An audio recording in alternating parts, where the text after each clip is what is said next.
We're at Northampton Shaleway for day 2 of the European Championship weekend. Defending champion Tom Harris is going to be our driver spotlight, and we're going to chat to him right now. Tom Harris, defending European champion, and you're going to be like our driver spotlight for today.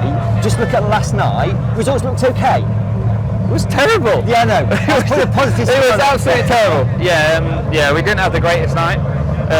So I got to lead in the heat, and then Chris Cowley just caught me, and the track was so wet it just spun me straight around. But to get back from facing the wrong way and to get back to second was good. Yeah. It's all about scoring points and it being consistent. And then the final was a terrible race. I hit everything apart from the pace car, I think. Okay. We like that phrase. So and then me and Frank had a great race in the Grand National. So the track was so hard though.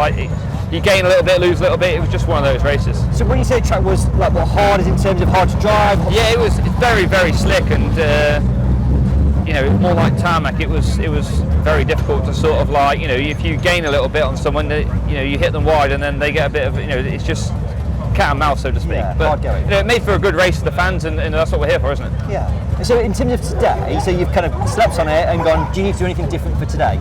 Yeah, don't suck. Okay, right, yeah. No, it's yesterday was just one of them days really, and my heat race was so wet, and then the final was black slick. It's sort of like a bit of a gamble, and the car was okay, it just wasn't fantastic. Yeah, okay. So we've been waiting for you to talk to you because you're super famous and you've got loads of people going, Tom can have a picture, can buy merchandise, but it must be a nice feeling. Yeah, it's really special actually. It's I always try and make time for my fans, and without those guys, we don't have a sport, so we try and look after them as best we can. I'd like to say huge thanks to all the fans that are going to watch this, because merchandise this weekend has been absolutely unbelievable. I had a fresh delivery on Friday, and we've pretty much sold out. Brilliant. We've only got a few odd sizes left, so really, special thanks to those. And like I say, it's nice to have all the people around and have pictures and sign things. It makes you feel special for 10 minutes. Good. More than that. Right, let's just talk season today, right? So you've done up to now 7 meetings. Average 46.3 points. Your nearest is Craig on 30 points. It's a very, very strong season so far. Yeah, that's right. It's if I could have thought my results would be like they were, 6 months ago, I wouldn't have believed you really. But yeah, it's been really good, and this new car's just been really good, and I got a great team around me. Work non-stop. I'm really fussy about car setup, and I change things all the time, and they're always willing to get stuck in.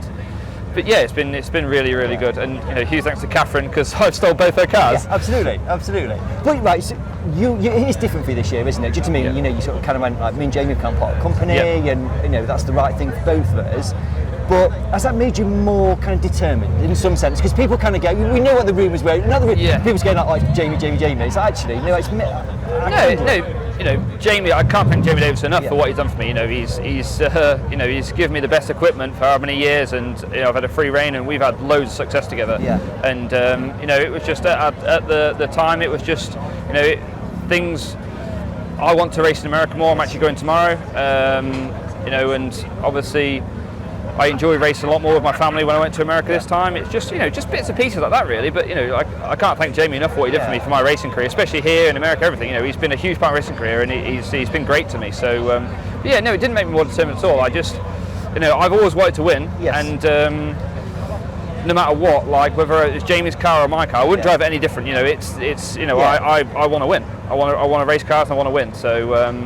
So yeah, it's like I said, it's been I've not done the meetings that I probably would have normally done, and that's not to do with budget or Jamie's fun or anything. It's just because one, I didn't have a shell car to start with. I'm really, really busy with work. I'm running the Seeds car and a couple of others, and I trying to get back on my feet and get my business going, and I've got loads and loads of cars to build throughout the winter, which is really, really good for me. So yeah, it's good for stock cars as well, isn't it? More new cars, and a couple of fresh faces, and it'll be good for everybody, I think. I think because you have it's been very noticeable in terms of Tom Harris Motorsport. Do you know what I mean? That's kind of been prevalent this year. You've kind of seen that out there a lot more. Yeah, it's obviously I built cars, and then when I moved to Manchester and I drove Jamie stuff, it was kind of my job to maintain the cars, and so I kind of didn't build cars. I did, but they'd take too long, and then I had to pull my finger out now and get on and get the cars built, and get my customer base back, and go from there.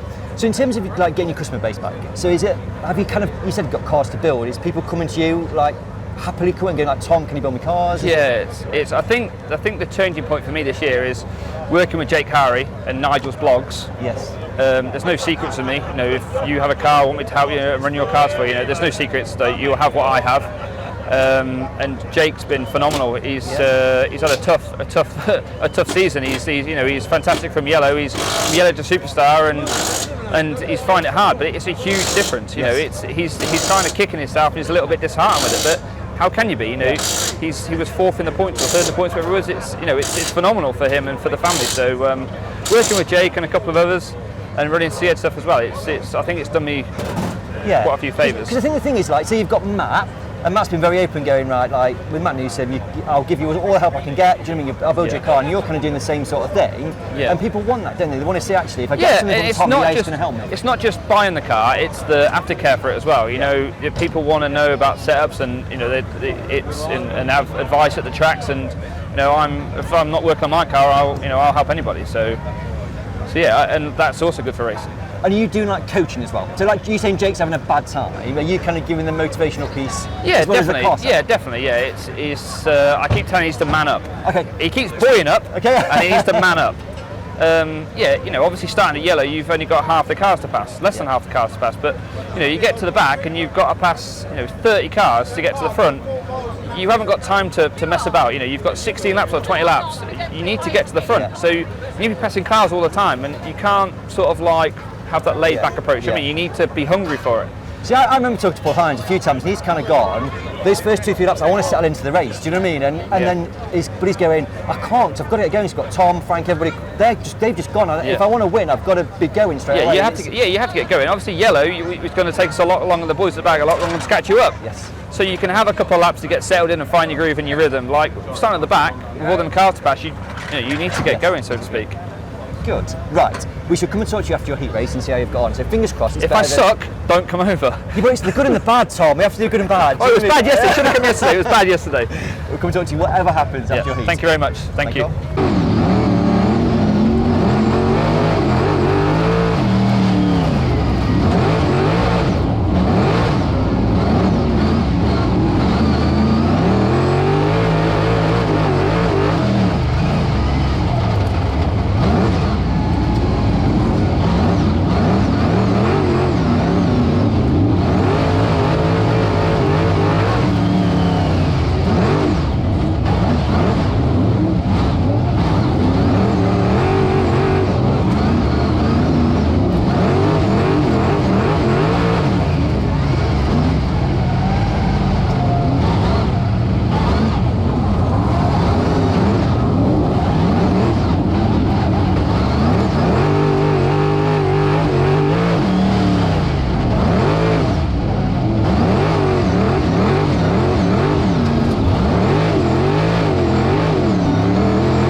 So I'm here with Tom Harris, who got a P3 in the heat. I don't know how. Yeah, I know, nor do I. It didn't seem to be as rock solid as I would expect to see you, Tom. No, we changed a lot of stuff this morning, thinking that the track was going to go away really quick like it did yesterday.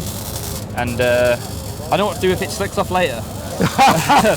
It was an animal. It was, yeah. So early doors, it seemed like the car wouldn't rotate in the middle of the corner at all. It wouldn't rotate whole race. I had to pretty much stall it in the corner to get it to rotate. And then, you happened to overslow it. Yeah, it had no momentum whatsoever. It was a handful. But I'm going to cut you a little bit of slack on that. But at times, it also. Just sorry. We're measuring. We're measuring. You're right. We're measuring. But at other times, once or twice, you would get a good bend in there, and you could actually get some traction. Once or twice, when I could actually get it in right, it was really, really fast. Yes. But it's too vulnerable, and like I say, I honestly thought. I know Dean spent a lot of time on the track last night and this morning. But because of the, we're in the daytime meeting again, I honestly thought it was just going to blow right back off again. Like same as the heats yesterday. Heat 1 was, wet fest, and then Heat 2 was black slick. So, it was. So just so people understand, you're going to set the car up differently depending on what that track's looking like. Yeah, we're just changing some stuff now, going back to where we were, like yesterday. Because we threw the book out this morning, and I don't know why this car seems to have more grip than anything I've ever had before. And is that grip all round? Is that front, rear? No, just rear. Rear. Yeah. And when it's like that, it's not. Yeah, it's not good. Place to be, which is why I could see you understeering. Yeah, something like this as well, because it's so tight in the middle of the corner. You virtually have to have a car that will rotate. Yep. Whereas this thing, like Kings Lynn and Bradford and stuff, it's so flowing, so momentum-wise, you can kind of, it's really stuck then. But when you have to stop and start again, it's too stuck. Yeah, right. So can you give people a little bit of a clue about what change you'd make to enable it to rotate? Yeah, we just softened springs, stiffened springs, new axles. Wow. How can you change springs without quarter weight scales? We just measure the ride heights. Right. We've got marks on the chassis, marks on the axle. Yep. So we measure it where it is, switch the springs, and put the measurements back to the same, and it's. That's really interesting, because on the radicals, I don't know whether you know, on the radicals when we make a toe or a camber change, exactly the same. You can do a couple of turns of this, then you need 2 turns of that to counteract. You've worked that the same You do it on the scales, and obviously when you build the car and get it set for the first time, you go around, get all your ride heights right, and get your corner weight somewhere near, and then you've got that to go off. That's your base then. Yes. When you suck like today, you go back to the base, and normally it's okay. So we're going to see a bit of a different approach, hopefully. Obviously the sun's coming out now. It was dead overcast before. Yes. And I probably should have left it from where we were, heat race yesterday.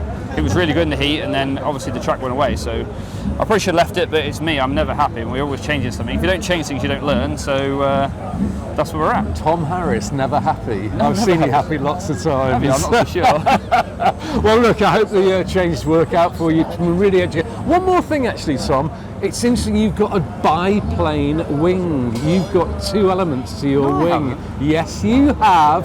Yeah. Are we keeping that one quiet? No, it's fine. All it is obviously you get the air from the side. Do you want to just swing round so we can have a look at this? So we've got 2 elements going on here. We've got the lower element here and the upper element here, which is we don't see many people doing that, do we, Tom? No, but when you make wings for a living, you've got to do something different, haven't you? Something a bit of advantage. But the problem with it is, when it's really wet and mucky, it's just a dirt collector. Yes. And then the wing weighs a lot. And then when you have contact, a roll centre up there. And then when you have contact, the wing decides to destroy itself. So it's sometimes it's good and sometimes it's bad. It just depends on where we're at. Thanks ever so much for the insight, Tom. Really appreciate it. Good luck in the final, Thank you. I need it.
the European, which is not where you wanted to finish, but you're still smiling. And you said, don't come and talk to me if I don't win, but you've not won, but you're still smiling. Oh yeah, it's all good, isn't it? It's yeah, it was a good race. The track was very tricky. It was very slick, and once Ryan got out front, you know, it's kind of. I thought I was getting there at one point, and I think he looked at me and went, "See you, Tom." Do you reckon he thought that though? Yeah, of course he did. Because he just had another gear, didn't he? Just. So like, I watching the race and watching you, kind of like turns 1 and 2, you went wide and kind of got caught up with something, and that kind of seemed to delay, and that was. I didn't have a very good start, if I'm honest, and then mid-race I got knocked back a bit, and Matt passed me and Lee passed me, and then you're on recovery then, and then a caution come out, and like I said, I managed to get back to Frankie, and then when I passed Frankie, I thought, oh, you know, car's good, and then it lasted about 2 laps. But when you spoke to Roger, you talked about you do some changes for the European. Yeah. Did they work? Yeah, to a degree, yeah. I wanted to be good early, but if I'm honest, I didn't think it'd go that slick at the end. The track's been really good today, so but yeah, it worked. It worked to start with, and I was really happy with it. Yes. But yeah, it's, you know, it is what it is. To finish second to Ryan, it's so bad, is it? Yeah, no, not at all. I was again watching you. 5-lap board comes out, and you were changing your driving style going into this bend down here. You were like braking and chucking it in. Was that kind of like I just need to try and find? Yeah, something? you have to try and find something. I thought if I could get it turned early and diamond the corner off, I get a good straight on the moisture on the inside, and I could get good on 3 and 4. Yeah. 1 and 2 wasn't so good. It was, you know, I tried around the bottom, I tried middle, I tried top, I tried everything, but it was just so wide. So what you gained on this end, when you're searching down the other end, you kind of lose what you gained, if you know what I mean. But if you don't search, you're not going to know, are you? So yeah, it was a good race. Are you finding it frustrating though when you're doing that, because you're kind of going, I'm trying everything and nothing seems to be working, or you just kind of focused on? Just focus on what you're doing and trying to hit your marks. And I clobbered the fence down the straight one time because I was spinning. I thought, yeah, it's going to grip. No, we're in the wall. It's but no, it was a good race. It was you know, I think it was plenty of action for the fans, a few crashes, a bit of fast racing, and yeah, like I said, it's first loser. Well, it's not. Don't say that. But there's plenty. But you won the UK Open, and then we've got British in a couple of weeks, haven't we? So, are you kind of like, are you now going towards that in terms of mindset? Yeah, that's right. It's you know, I've been very fortunate in the European. It was my first title I ever won, so it's quite special to me. First major I ever won, and I've won 5 times now. So it's you know, it's really good. However, the British have only won once, and I think that was more luck than judgment. Yeah. So yeah, we're going for the British. Yeah, absolutely good. Thanks so much for your time today. No problem. Thank you very much. Thank you.